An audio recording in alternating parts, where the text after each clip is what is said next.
네, 정부가 이르면 오는 10월부터 민간 택지 아파트에도 분양가 상한제를 시행하기로 했습니다. 서울 전역, 또 과천, 분당 등 투기 과열지구 31곳이 그 대상인데 최초 입주자 모집 시점부터 적용하기로 했습니다. 취재기자 연결해서 더 알아보겠습니다. 이하린 기자.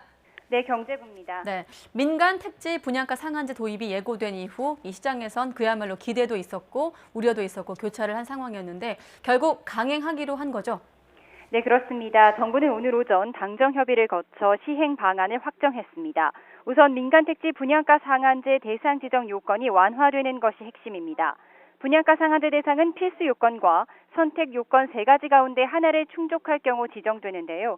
필수 요건이 원래는 직전 3개월 주택가격 상승률이 물가 상승률의 2배를 초과하는 것이었지만 앞으로는 투기과열지구 모두 해당됩니다. 현재 서울 전역과 과천, 분당 등 31곳이 우선 가시권 내로 들어오는 셈입니다.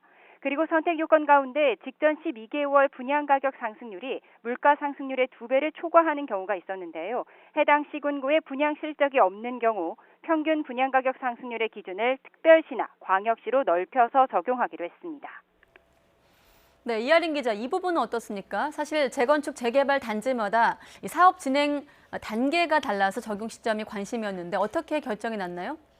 네, 지금까지는 재건축, 재개발 사업의 경우 관리처분 계획인가를 신청한 단지부터 분양가 상한제를 적용하도록 규정돼 있는데요.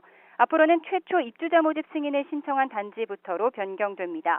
최근 주택도시보증공사, 허그의 고분양가 관리를 피해서 후분양 방식으로 전환하려는 단지들이 늘어난 것을 고려한 조치로 풀이됩니다.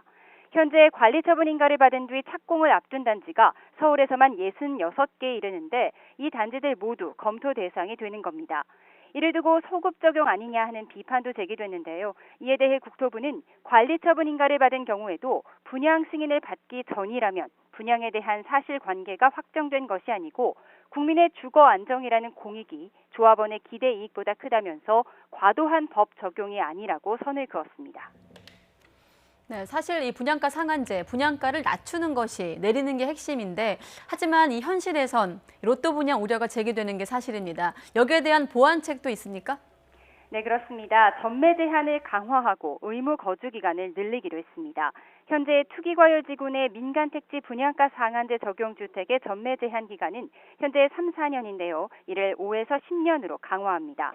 만약 분양가가 주변 시세의 80% 미만인 주택의 경우 10년 동안 팔 수 없는 겁니다.